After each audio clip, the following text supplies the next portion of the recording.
Are you looking for a way to make a real difference in mental health? Thank You Life is here to help. They are a nonprofit dedicated to making evidence based mental health therapies accessible to those who need it most. At Thank You Life, they provide financial assistance for ketamine assisted psychotherapy, helping individuals struggling with treatment resistant depression, anxiety, and PTSD. Their mission is to eliminate financial barriers to these life changing treatments and ensure everyone has the opportunity to heal. And the results speak for themselves. Their data shows that the average beneficiary experiences a 55% reduction in symptoms, which is on par with the broader ketamine research that we see. If you're in private practice or own a business and want to learn more about how you can help your local community, connect with them today, thankyoulife.org, or email them at partnerships@thankyoulife.org. Again, that's thankyoulife.org, or email them partnerships@thankyoulife.org. Thank You Life, healing through accessibility.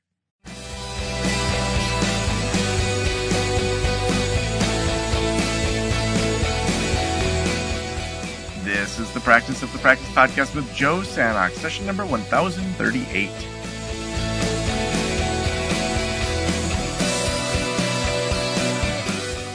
So one of the first major steps I took was looking at, okay, I'm not only seeing about 20 clients a week, I'm also supporting the administrative team, and I was the clinical supervisor for our clinical interns at that time. So I was doing everything and feeling really overwhelmed. So that first logical step for me that really started that process was hiring a clinical director. So I looked at the team that I had, and I selected an individual who was very experienced, who had a supervision background, was very passionate about the ethics of being a psychologist. So she was just honestly the perfect fit. So I approached her with this opportunity, not knowing what that role would look like, being really transparent about, I have no idea what I'm doing. Here's what I've been doing. Can we put our heads together and create a position?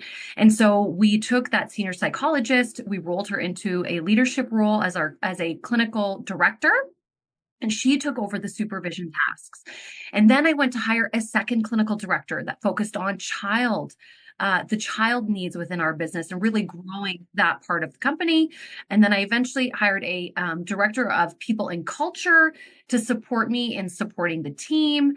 And then we did have a director of operations as well, which we have now since let go of from the company. It was just a need that we didn't require any further at this point. So right now we are a leadership team of 4.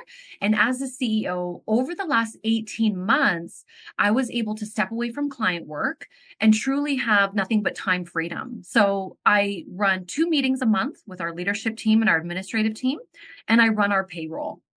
That's it. Everything else is just that bonus connection time with my team. So I don't go into the offices anymore. I will go in intentionally. We'll have lunch. I'll bring coffee. If they need something, whatever, I'll stop in. I have a new baby. I have a 7-year-old and a 4-month-old. So I'll bring the baby in. We'll go for a little visit. But really what I've created is a position where I have ultimate freedom. So coming back from my maternity leave, I'm just working 1 day a week. I thought, you know what? I really miss the client work. So I've actually just taken on a couple of clients, 4 clients. So it's really nice now that I'm able to choose to sit with clients again, just online, as a way to stay connected to the work. So what I'm going to share with you is basically the reverse engineer journey that I started about 4 years ago. So I'm going to share my screen, and we're going to save questions just to the end of the presentation. So just going to make sure this is the full screen. Hopefully everyone can see this okay. So I've shared a little of my journey. My question for you, if you are considering what that transition would look like, is what is your reason for wanting to transition out of the day-to-day? Maybe like me, you have a really strong desire to continue to grow your business. You want to focus on growth and vision and strategy and get out of the weeds of doing everything. Maybe you're just feeling really burnt out and you want to create more freedom and time for your family, your extracurricular, Or maybe you want to pursue other passions in your career, which is also okay to do. A gift for me through this journey was being able to start with the POP team. I've now been with POP for 2 years, just over 2 years, which is really hard to believe. The time has really flown by. So I've had an opportunity now to be a consultant for other therapists, which has been a really great joy of my life. So get really clear on your why. So I wanted to be really succinct in some of the big steps to consider in making this transition both responsibly and ethically. One of the first things you want to think about is, okay, if I start to transition out of seeing clients, what is the net profit that I will have to replace if I'm not generating that revenue? So I say net profit because you want to look at, well, what are you paying yourself? Are you paying yourself the same kind of percentage as your clinicians? Are you paying yourself just like dividends a month? Like, what does that actually translate to? So that when you do have someone move in to replacing those hours, you will know how many hours will have to be replaced, which is basically the second step here. How are you going to make up for those lost hours? And when you make that transition, are you going to do it all at once? Let's say, for example, you decide, okay, 6 months from now, I'm going to go from seeing my 20 clients right now a week to 0 in 6 months. How are you going to make that transition financially? Or you could do it like how I did it, and I staggered that transition. So I dropped a day. I started by dropping a day, and I think I was doing 4 days a week. So I went down to 3 days a week over a, say, 60-day or 3-month period, because I wanted to ethically, and it's on the next slide, ensure that my client care was a priority. So taking care of my clients, reducing that one day. And then I was just, okay, how does this feel? Getting other therapists to increase their hours. So the second step here, okay, letting the team know here's an opportunity, and always go to the team you have first. Hey guys, we're looking to fulfill 12 more hours a week or 6 more hours a week. I want to give you that opportunity first. If they say, great, I would love to do that. Awesome. That's less work for you in terms of hiring and onboarding and training. If your team says, no, we're good, then you want to look at hiring. What's that going to look like? If you're planning on transitioning from 4 days to 0 days, if you could hire someone to stagger that time with you at the exact same time, that would be ideal. So maybe you say to a new contractor, okay, I can offer you 1 day to start. And then we want to introduce a second day and a third day and a fourth day, say over the next 12 months. Just be transparent about that process. So get really clear on how you want to make that transition. So I did it very slowly until about 18 months ago. Like I said, I was only down to 1 day a week. So that was an easy transition for me to let go of that final day, and the business continued to operate like it had been. The next point is, who is going to fulfill that role of clinic director or supervisor? So most of us are doing all of those things when we're starting our group practice. And that's great. And maybe you love that so much, you actually want to maintain that. That's great if you want to. So make sure you include that in your growth plan if you want to maintain that supervisor status. If not, again, you want to look at, can you promote internally? Are you going to have to hire externally for this position? What would that look like? What are those tasks? So one step that I took before hiring our first clinical director is I wrote out a whole bucket list. That's what we call it. So bucket list is every single task under the sun that you do in your role. Once I did that, I printed it out and I highlighted every task that would fall under the role of a clinical supervisor and director. And there I had it. There was my tasks and duties for that position. So that's how we started out. Very simple process. And then the position just evolved and shifted as time went on. But that's a great place to start in terms of looking at what you would be delegating for that position. The next step is, who will manage the day-to-day operations? Do you have an administrative person working full-time? Again, a lot of us in early group practice, we are doing all the admin. I did all the admin, I think, up until year 4, which is like crazy when I think about it now, right? I think we were a team of 4. And I was still doing all the emails, all the bookings, all the phone calls. We were doing individual billing. We were not doing insurance billing at the time. So it's just like cash pay, but we're in Canada, so it's a little bit different here. It's not as complicated of a process. So it was year 4 when we hired our full-time admin. But if you're looking to get out of the day-to-day, you probably already have an admin who's doing those day-to-day. You may already have a biller. So these are things that you need to get in place, systems you need to get in place before you step out. Also, do you have a bookkeeper? Do you have someone who's doing your reconciliation every month that's providing you your P&L statement so you can look at your profit and loss? You can continually monitor your numbers. What about an accountant? And are you incorporated? Again, it all depends on province, state, country, what the kind of regulations are. So these are important systems to have in place. And even something as simple as who is going to clean your office? I cleaned my office for like 6 years. Actually, my husband did. I'm like, you go, you clean. That was just what he did. And that was his labor of love for the business until we were just too busy as a family. So we now have cleaners that professional cleaners that clean, and we get our administrative team to manage the office supplies. So it's these small things that can eat up a lot of your time if you don't have systems in place. The next thing, as I had mentioned a little bit earlier, is you want to create your client list. Get an Excel spreadsheet. Go old school, right? Maybe you have a client report in your EHR or your practice management system, and then determine their treatment plan. Okay, where are they at in their treatment? What's the phase? Would this be someone that I would refer internally because you know what? They actually do need a lot of support. Will they remain on my caseload or are they ready to terminate? Okay, so that's important as you start to transition out of the clinical work. And then how much notice will you provide? So ethically here, it's probably similar for you. We have to give minimum 60-day notice of any change. And I think that's reasonable. I would give more. I just was, it was important to me. My clients had that heads up that like, hey, 6 months from now, things are going to look a lot different, but we're going to have a lot of time to complete your treatment plan. And if we need to, we will refer internally. And I made sure that handoff happened properly. So that went really well, giving myself that time. So you'll want to take a look at that and how much time you'll actually need. The other thing that we did as we went, which I'm so glad we did, was we created standard operating procedures and a video library as we went along. So this isn't like, you don't have to get your ducks in a row. I don't know if that's ever even a thing before you make this. It's kind of like doing it as you go. So we have a video library of all the FAQs that therapists and admin would constantly reach out to me about. Hey, how do we do this again? Or do we have a process for this? So every time a question would come up, let's use the example of an internal referral. Hey, how do I do an internal referral? Well, let's create that process right now.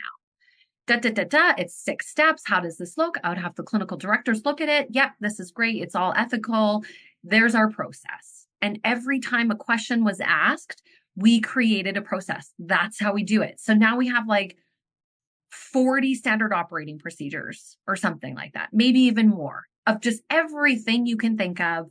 We have created a process. So now if you work for me, you don't have to text me and email me asking. You go straight to the Google Drive. You go straight to the video library. And all I did is pick up my phone, make some quick 30-second to 60-second videos about certain things, pop it in the drive. There it is. Again, this is going to help streamline your systems and eliminate you from having to be a part of that process. The other thing that's really important is supporting your team throughout the transition. So this is with any transition you go through. When I started this journey, like I said, about 4 years ago, I was working with a business consultant and she's wonderful. And she said, okay, Ashley, I know that you're so excited about all your goals and your plans and you want to do all these things, but we also need to make sure that the feelings, are considered, like your therapist's feelings and experiences are also considered, right? They might not be ready to move as quickly as you are, right? Like if you're like, okay, well, I'm leaving, so I'm not going to see clients anymore. Bye guys. They're like, oh, but what does that mean for us? What happens to us? We're just so used to seeing you. Like, so when I started to step away, it was difficult for the team because I was the heartbeat of the Grief and Trauma Healing Center. right? I am the brand, I am the culture, I'm all the pieces. So as we, when we were this beautiful little tight-knit team of 8 people, which was amazing and wonderful, one of my favorite, you know, phases of the business because we just did everything together and I was always there. As we, doubled in a year to say 16 therapists, that was a big transition. So Ashley was no longer as accessible. And so, communicating those goals and being really transparent, talking about emotions, which we know we're all really great at as therapists, was really important. So always consider the needs of your team and make sure that they feel supported throughout the transition. And lastly, be flexible and patient. As with any transition, there will be unexpected bumps and setbacks along the way. There's no guarantees. But I think a big thing, at least for me, in taking kind of those calculated risks in my business is, really at the end of the day, what have I got to lose? And if I don't take this risk, I'm the one that's going to live with regret. Like, what is the worst thing that's going to happen? So when we opened our second location almost 2 years ago, that was a big scary jump. The rent was significantly higher than my first location. So $6,500 a month rent. Plus I had to furnish the place. Okay. 5 offices, a kitchen, a group room. I mean, this like 35,000 in furniture. And then, okay, we're going to have to now double our team. We're going to have to grow our team. And what's that going to look like? And what's that going to mean for me going from 2 locations? So it was very scary to take that leap. But I'm so glad that we did. It's thriving, our second location, and the team did really well in terms of adjusting. So really supporting them emotionally through that transition was key. So, I mean, if you're there and you're ready to take those leaps of faith because you are really feeling called to grow your impact as a business owner and as a practice, then I say, jump in.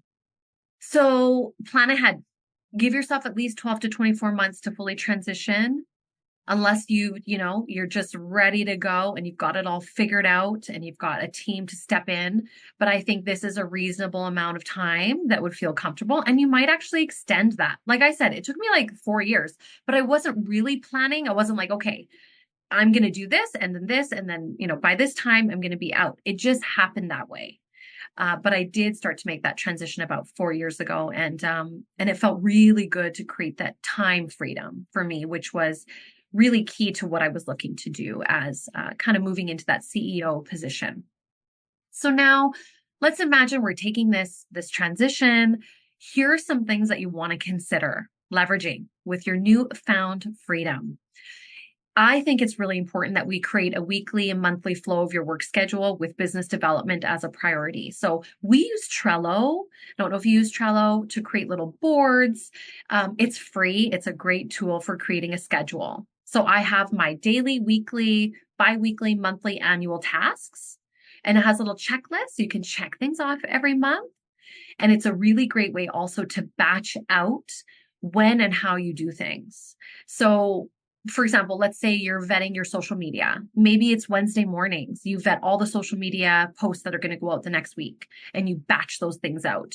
I know I've got batching. Oh, here it is. The 4th point. Batch out your to-dos, right? Really make use of that time. Maybe Monday is an administrative day where you bang out a bunch of things. And then you have a couple of days where it's just for you. I don't know, right? You want to really think about how you want to create that ideal schedule for yourself.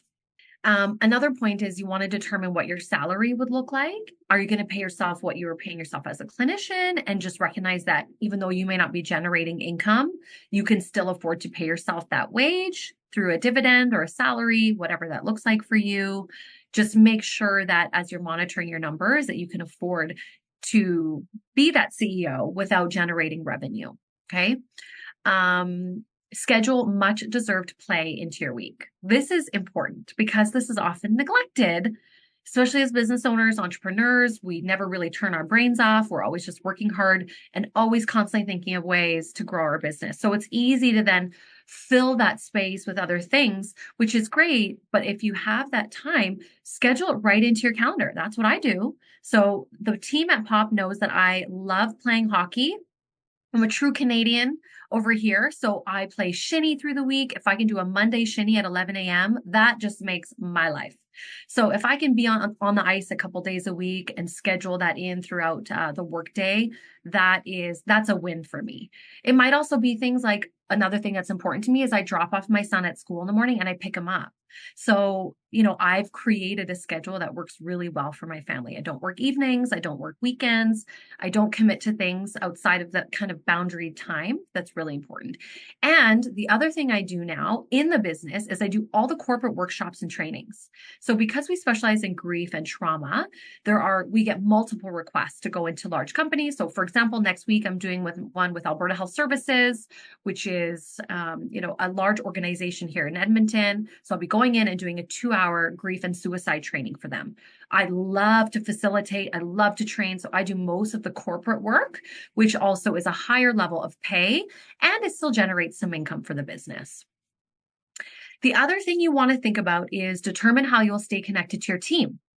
So something we were doing, which is really great. Now I'm on like a maternity leave, sort of. We're not doing it right now, but we would do monthly lunches with Ash. So I would bring lunch into the team. I'd go to one location one month, the next location the next month, bring in lunch, hang out with the team, be present. I think that's really important is if you are out of the day-to-day, you still want to be available and present, having that rapport and that connection. And maybe you decide that you actually work in office 1 to 2 days a week. So you might not be seeing clients, but you're doing administrative related work. So think about what you would like that to look like and would also appeal to the needs of your team. Other things, monitoring important numbers. So this might seem really obvious, but I think it is important to track. Do not get so comfortable being out of the day-to-day. They're like, business is running, we're all good. And then before you open up your bank statement, you open up your bank app and you realize that you have no money because you haven't been paying attention to the ebbs and flows of your practice. So some of those obvious numbers that you want to look at, especially with your profit and loss statement each month, is what is your gross revenue every month? We have a little tracker that I plug in numbers. It's like monthly financial something. Or monthly finances, I think I say. So I track, gross revenue. We look at net profit. We do the profit margin. So we look at, where are we at in terms of our margins? I check the bank account every single day. I open up my TD app and I check how much cash is in there to make sure that we always have enough cash, like operating capital, right? So that's available to pay all of your bills and to pay yourself and to pay your team. And if you're building up that net profit, that cash in your business, then that's awesome because then you can use that to reinvest in your growth. So maybe opening your next location, hiring an operations manager, those kinds of things. The other numbers you want to look at are what are your expenses? Are there ways to eliminate some of the overhead? Are you paying for subscriptions that you're not using? It's those small things that add up. I mean, do the math. Say you pay a $30 subscription a month and you're not using it. $30 times 12, that's a lot of money that you're throwing away. Other things we look at, booking rates, therapist and client retention, new bookings, right? We look at, how are the new intakes? What are the booking rates for our therapists? I have my admin team generate a whole thing for our monthly meeting. So I don't do a thing. She does all the work for me. What are our new intakes? How many new arrivals? How many credit cards were declined this month? I mean, all the nitty gritty. I meet with our admin and our biller to look at all of this stuff, plus therapist and client retention to make sure everyone is doing a great job. And then the demand for more therapists. Maybe you realize, oh my gosh, we have all these wait lists. It's time to hire. Okay. Or maybe you're like, oh, it's a really slow time. We want to kind of think of some outside the box marketing strategies to bring in new intakes. The other thing you want to do is schedule quarterly or biannual meetings with your marketing team. I assume that you have hired someone at this point of your growth that is now managing your Google ad campaigns. Maybe you do social media campaigns. Look at what is your monthly marketing spend? How are your current ad campaigns performing? Do you need to, do they need some tweaks? Do you need to do a website audit? How is everything functioning? How is your SEO doing? What are your clicks your rate per click for conversions? Like these are things that your marketing team can teach you about that are really key for your success. So we upfront invested a lot of money into our search engine optimization. This was about 7 years ago. We've been in business for almost 11 years. So maybe 7, 8 years ago, we paid a ton into search engine optimization. it paid off for us. So I highly recommend it. Now we gross, we gross about 150,000 a month. So, and we only pay Google $1,000 a month for our Google ad spend. $1,000 because we invested in that organic search. So that's something I do recommend if you're looking at, we're spending maybe way too much in marketing right now. And then you can sort of make some plans for the years as you're growing and hopefully reduce the need to spend too much with Google as your search and optimization continues to grow successfully on Google. Have your lawyer or HR team review your contract for any updates you'd like to make at the next renewal.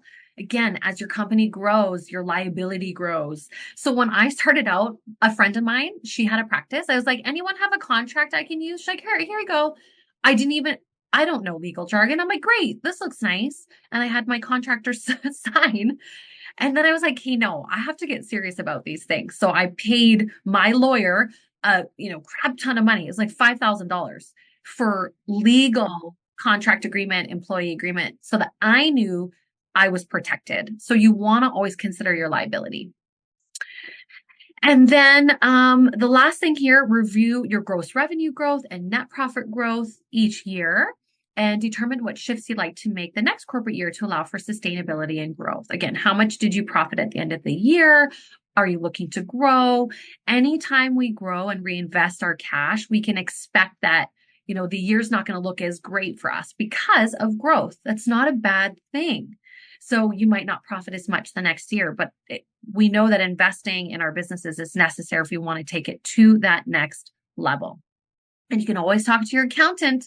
I'm just one of those people, to be very honest, that's just like, I get really excited about something and then I'm all in and I just do it. And my accountant's like, I don't know if that was the best idea, but I'm also like, this is probably why we have the success we have, because I don't let these things, fear get in the way. And we just figure it out as we go.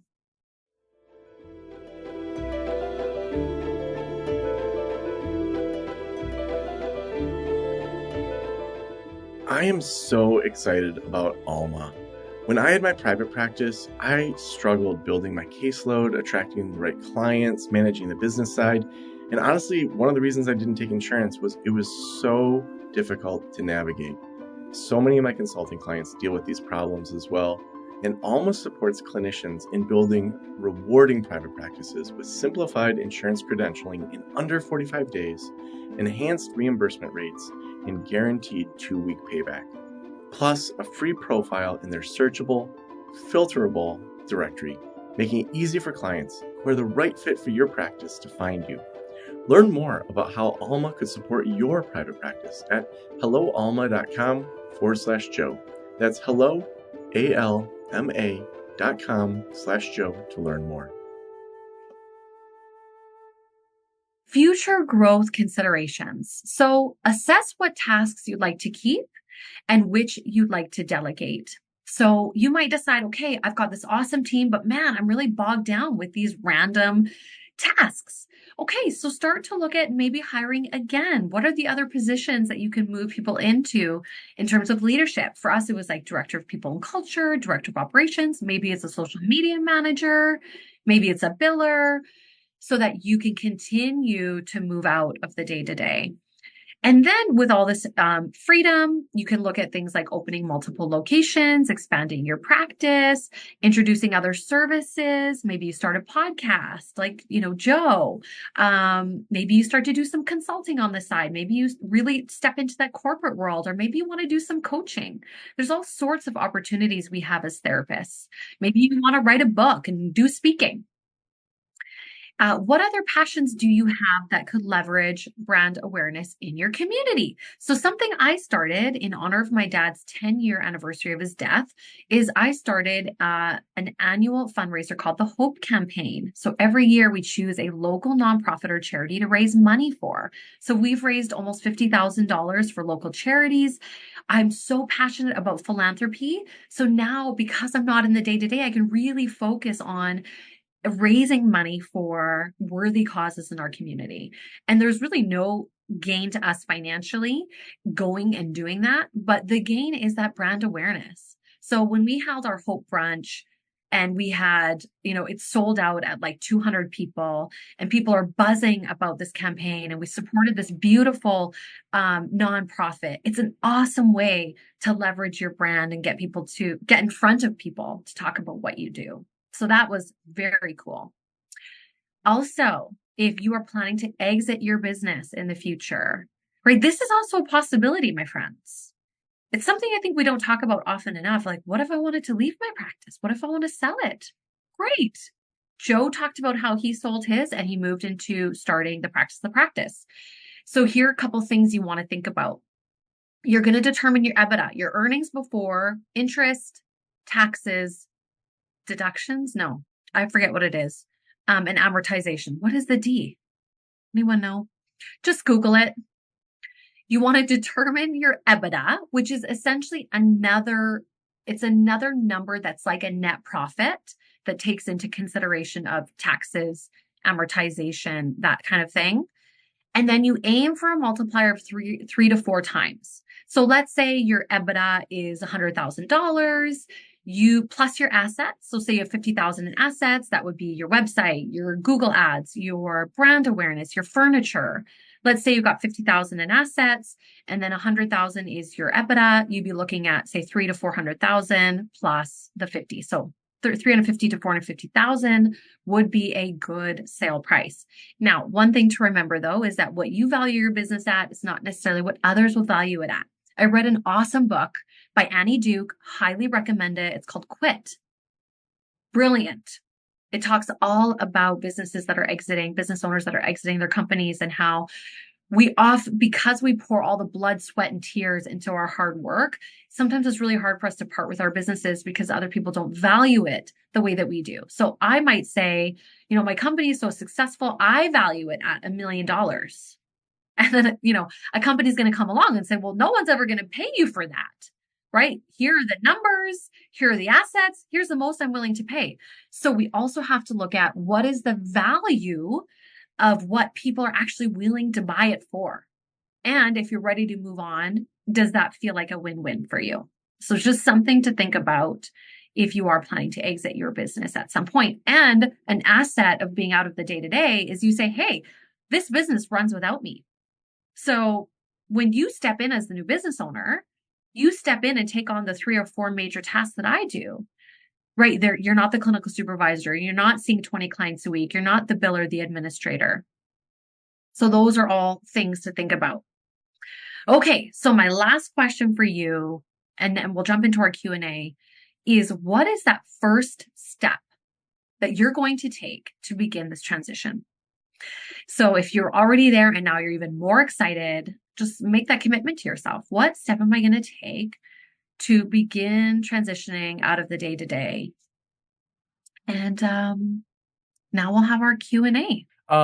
So let's see some questions coming in here. So I did put in what that ABITA is, what it stands for. It's funny, Ash, this is the second time in a week that I've heard that term. I was meeting with some friends having coffee, and they're really into buying boring businesses. So one guy's looking at buying a roofing company. This other guy, they just bought this like fabric upholster company. They know nothing about it, but they went through this whole process of buying boring businesses. And I had heard this term before, but it's funny that in a week, I've heard it twice now in valuing businesses. All right, so we have, this is excellent, Ashley. Thank you. Also, just, hey, real quick, if you do have thoughts or emotions around this, feel free to pick an emoji that you either put as your reaction or that you put in the chat. It's always fun to just see, like, did this blow your mind? Did it make you smile? Is it inspiring? So first question is, what was one of your most beneficial early steps to transition out of the day-to-day? The first step that I took, as I shared earlier, was creating that bucket list. So every single thing you do in your role, from putting a stamp on an envelope and walking to the mailbox, like I'm talking everything you do, like going to Walmart to buy milk or cream for your coffee. So every task, write it down and then start to highlight the tasks you're ready to delegate. And there you will have your positions. You'll have administrative tasks, you'll have clinical tasks, you'll have people and HR related tasks. That was the first step in getting really clear on where I was ready to delegate first. That's how I created the clinical director role to begin with and the subsequent roles that I hired for. Mm, so good. We got some people saying that they signed up for Group Practice Boss. Some were in Next Level Mm. Practice, filled up, and now doing Group Practice Boss. Awesome. Ellen has done every one of our programs. She's now an ABA, which is Audience Building Academy, and she's just leveling up in all these other ways. Awesome. All right, next question. My wife Christina and I just leveled up to Group Practice Boss from Group Practice Launch. What a great community we have here. Oh, so many people leveling up. I love this. It's as if this week is around leveling up. Um, Awesome. And I saw Mark leveled up. Mark, I'm going to make you raise your rates again. I still remember that conversation talking through his rates. And that's one thing oftentimes in Next Level Practice or Group Practice Boss we talk about is raising rates. And it always makes people feel icky. And then they do it and they're like, oh my gosh, I've been undervaluing myself. I'm going to put that link again for Group Practice Boss in the chat. So some of you are asking me privately about that. Ash, we're not having a ton of questions because probably you covered everything. I want to know, other than hockey, now that you have more free time and you're a new mom, so obviously you're putting time into that. But like, what lights you up? What gets you excited outside of your practice that now you can do that when you were in the thick of running your business you couldn't do? I think honestly, it really is the things that I mentioned.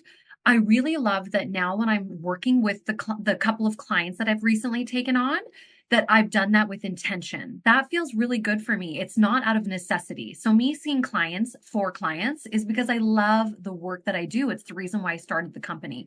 The other thing is I love consulting. I love being able to now support other therapists in growing and scaling their group practices. That brings me so much joy. And the added value of, hey, I've done it. I've made all these mistakes. Let me save you from making those mistakes. Here's my processes. Like I just give stuff away, Joe, and that brings me lots of joy. I save people probably years of pain. Because I've had to learn the hard way so many times. So I'm really loving the consulting. And then I love that I just get to have that quality time, structured time with my family, my kids, and get to be out, lacing up at the rink as often as possible. So because all those things, I get to be intentional about what I do. That's what I love. I get to Yeah. choose what I'm doing. Yeah. Well, and I think that for me, and I see a couple questions coming in, so we'll jump to those. But for me, I feel like I'm a better business leader because I don't have like anger or regret or resentment towards my business. It's not like, oh, I had to miss my kids' theater thing during the day and I couldn't chaperone it because I have this stupid business. It's like I walk my daughter to school every morning at 9 a.m. and pick her up at 3:45. We're 2 blocks away from the school. I volunteer at the school. We have this group called the EBADs, the Eastern Badass Dads, and we do things together. And it's just like, I do improv every Tuesday and sometimes Wednesday. Like this week, we had improv on a show on Sunday, improv on Tuesday. It was just like a crazy improv week. But I don't know about you, but do you feel like then you don't resent the business, and when you do show up to work, you're just like on fire for it? Absolutely. Absolutely. And I really love the mentorship. So I love supporting the therapists and building out just their confidence in our area and being more of a consultant to the team and really empowering them in their autonomy, especially the leadership team. So it's a new dynamic and it feels really good to be in this position now. Mm. I am going to do a party emoji as my reaction because Aubrey just filed their LLC 30 minutes ago. Oh, yay. Insane. You are at the Congratulations. beginning. We are here for you. So the question is, when did you recognize the need to expand beyond just yourself in private practice? Did you hire clinicians as 1099s or W-2s, even, or whatever the equivalent is in Canada? And I'll weigh in on that after you, Ash, if there's anything I can add, which probably I won't be able to add much, compared to you. Sure. So we are a 1099 model, or we just say independent contractors here. It's really the norm. So that's what the model is we have. So I knew I was ready when I could no longer take on new clients, that I was pretty full. I now had a wait list, and I had a really good friend who said, hey, I'd love to come work with you. So that worked out really well. And she came on, and then it was like, oh, when she was full, we knew we were ready to hire the next one, and we jumped around offices until we leased our own office space about 3 or 4 years into the business. Mm. Yeah. Yeah, so for me, I wouldn't necessarily say this is how you should do it now, but I started my company as a side gig working at a community college, and then I had 4 1099s before I left that full-time job. And so really it was, I have this office, I'm going to use it Monday and Wednesday nights, and then I found someone else that could do Tuesday, Thursday nights, found someone else that could do the weekends, had someone else that could do during the day. So just kind of filled in that one office until then I upgraded to a 4 office suite, view of the water, while I still had my full-time job. Now I think what we're seeing, at least in the States, is that W-2 employees are staying longer. You're getting better quality candidates. And if you can do a session rate, not a percentage, that tends to attract more people. You want that to be about 35 to 40% of whatever the total session is, to give yourself room for taxes, room for admin, room for your own profit. If you're doing that like 65 or 70-30 split, you just don't have enough money to do anything. And so we're seeing that. And then as soon as that person is up to around 15 clients a week, doing a flat salary for a 20-hour week to give them about 5 hours that they can be doing progress notes, marketing, things like that. You're then competing against the community mental health, the nonprofits, instead of private practice, because the W-2 people definitely want to have that security more than the 1099 people, at least what we're seeing in the States with our consulting clients. And That's then really, when they're at 25 sessions a week, that's when looking at full-time salary and having that be based on usually a 35-hour work week, because you can be more competitive then. Think about when you worked, if you worked in a nonprofit, or I worked at CMH, it was definitely 40 plus hours a week. You're on call and you're not making great money. If someone had said, okay, you're making 45K at CMH, or you can make 52K in private practice and be guaranteed to only work 35 hours a week and do 25 clinical sessions, I would have applied for that job all day long. So that's what we're seeing in regards to a competitive hiring market. And I'm not sure if that's different in Canada. Are you seeing any of those trends that are shifting? I know you're not as much in the day to day, but what are you hearing? No, like at least here, the model is a 1099. Everybody wants to be a contractor. No one wants to be an employee. So the people who are choosing private practice are very different than the people who are choosing to go work for the government or like, a nonprofit agency as an employee. So a lot of them are making that move so they can make more money and work less hours. Mm. That's awesome. Aubrey, I'm going to reply to yours since you just got started. Next Level Practice, if you haven't signed up for that, here's the link. And then also make sure you do NLP 40 or NLP 400 to get that discount. It'll bring it down to, I think it'll bring it down to 119 per month instead of 159 a month, or it'll bring it down from that 1590 to that 1990 for the year. So you get 2 months free and $400 off, or $40 a month off. So definitely want to help you in that community. We have a ton of people that are just getting going. Next question, what tool dashboard do you use to see/track your financials? We use Jane. Everyone in the pop community knows that I am such an advocate for Jane. That is her name, the name. It's a practice management tool that can be used in Canada and the US. It's very affordable. And the nice thing is it allows for that scalability in your business. It provides all the reporting that you could possibly imagine for your business. Yeah, and here in the States, Jane is good. Therapy Notes is good in regards to the EHR and looking at the money. Usually, then you integrate that into a QuickBooks that also integrates with your book, with your bank and your credit cards. Exactly. Don't do it manually. It's such a waste of time. For the $10 a month that a QuickBooks is, or having a Therapy Notes or Jane, it's so worth it to have those automations. My first couple of years, Yes. I literally just kept receipts in a drawer and added them up at the end of the year for like 5 hours. It was like, what the hell am I doing here? I did the exact same thing, Joe. So yes, we use QuickBooks and Jane. And that's how Cool. our bookkeeper creates our P&L statements. Yeah. Perfect. Yep. And over time, you're going to want to have a bookkeeper that's looking at kind of the day-to-day, then an accountant that's looking at the big picture, looking at tax strategy, to say, hey, in the States, if you put money into a health savings account, or put money into a 529 account for your kids, or do, a simple IRA or a SEP, you can have different tax implications where, the business isn't taxed nearly as highly. Even if you are an online company, you can file in a different state oftentimes. Obviously, talk to your attorney and accountant about that. But like, we're a Wyoming-based company because Wyoming has different taxes than Michigan. So I'm an employee of a Wyoming company.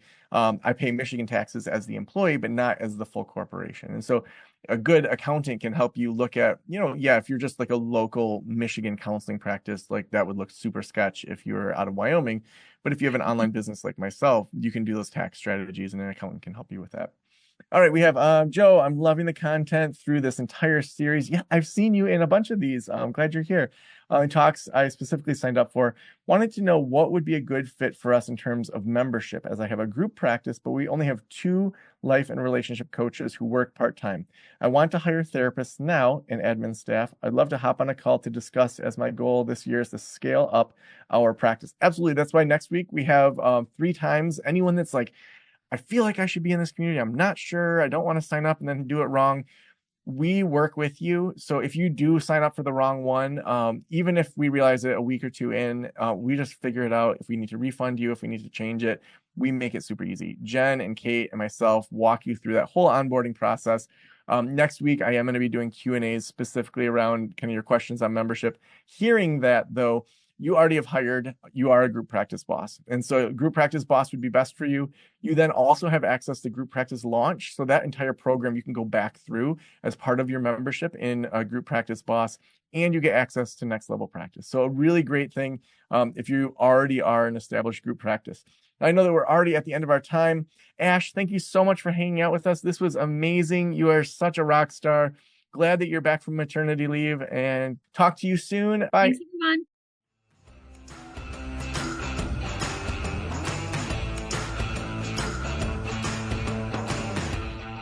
Today's episode is brought to you by Alma, and as a clinician, you probably chose this field because you wanted to support people in navigating challenges and finding personal growth.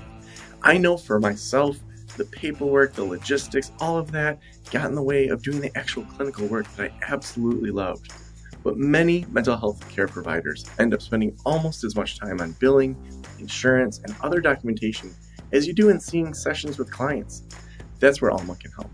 Alma supports clinicians in building rewarding private practices with simplified insurance credentialing in under 45 days, enhanced reimbursement rates, and guaranteed 2-week paybacks, plus a free profile in their searchable, filterable directory, making it easy for clients who are the right fit for your practice to find you.